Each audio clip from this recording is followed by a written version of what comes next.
Hello, this is Tim DeLeon from Focus First, and this short tutorial is a quick overview of the visual pricing system. Now, I'll be doing this tutorial on a Mac, but it works the same as on a PC. If there's any differences, I'll be sure to point them out. Once we have the visual pricing system open, all we have to do is press the Start Here button, and that will allow me to read in the file that I've exported. But before I do that, let me point out a couple of things I want to make sure that you're aware of. First of all, if you need a reminder on how to export data from your MLS, all you have to do is select this link. It will take you to the Exporting Data Instructions page. From there, you can find your MLS and then see instructions on how to export data. Additionally, if you're interested in viewing online tutorials, this link right here will take you to the tutorial page. By the way, all of these tutorials are on YouTube, and you can easily find them along with other visual pricing tutorials by going to YouTube and searching for the visual pricing system. Now let's briefly discuss the differences between the PC and the Mac version of the visual pricing system. Both the PC and the Mac version do support the ribbon menus. When you open up the visual pricing system, you should see the visual pricing and scattergram tabs. These are where your visual pricing commands buttons are located. While this ribbon interface is the new interface, on the PC we'll continue to support the previous interface. That's where you see the Start button located in the middle of the screen. Additionally, we'll also continue to support the add-in menu items as well. Eventually, those previous interfaces will go away, but for now, we'll keep them around so folks who have been using the visual pricing system for a while won't have to learn the new ribbon interfaces. In this tutorial, we'll stick to using the new interface buttons located in the Excel ribbon. Okay, now let's read in the exported file. Again, to do that, all we need to do is select the Start Here button to read in that exported file. Now, the first time you run this visual pricing system, it'll ask you to select the MLS. All you have to do is find your MLS on this list. Here's the one that we'll use, and then select it. Notice that if you check this box down below, it won't ask you to select your MLS again. If you do select this box, you can always reset your choice later and have it ask you for your MLS again. For this situation, I'll select this box so I won't have to answer the question again. Now all I have to do is find my exported file. Here's the exported file that I'll be using for this demo. Okay, looks like the file's been read in, and the program is now prompting me with the name of the subdivision and the city. The dialog box shows me the text that will be used as a title and subtitle on all the graphs. This is a chance for you to make a change if you'd like.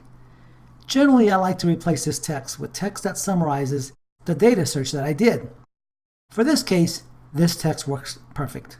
Okay, looks like the file has been read in, the data has been analyzed, and all the graphs have been created. Notice when you look at the program, it doesn't look that different. However, if you look down below, you'll notice there are 3 tabs, and those tabs correspond to the buttons right above. These 3 buttons and the respective tabs below match up with the visual pricing system process. The first step in the visual pricing system process is to understand the subject property.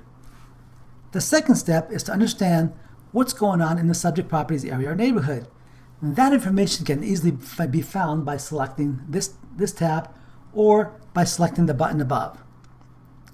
The third step in the corresponding button is to price the property. And this is to price the property the way an appraiser is doing. By the way, if you notice that in the tutorial section of the visual pricing blog, it's organized into the same categories as these tabs and the respective buttons. Okay, so let's look at each of these buttons.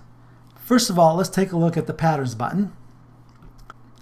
Once you select this button, it expands into several graphs. All of these graphs and the scripts that go with them are discussed in the other tutorials.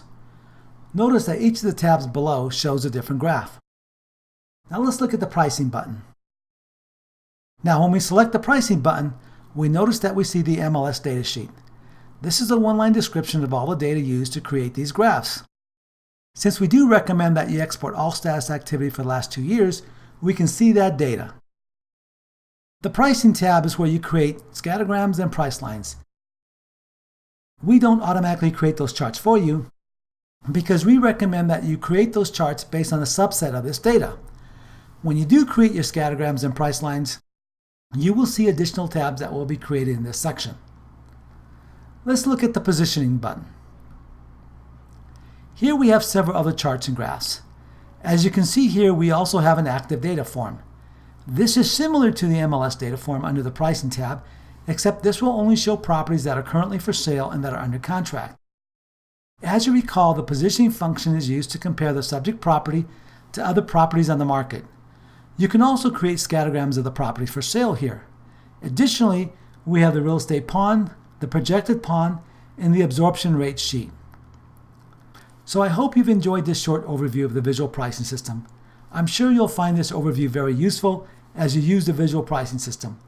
For a more in-depth look at the charts and graphs, please take a look at the other visual pricing tutorials. Thank you so much for watching this video. Be sure to watch some of our other videos.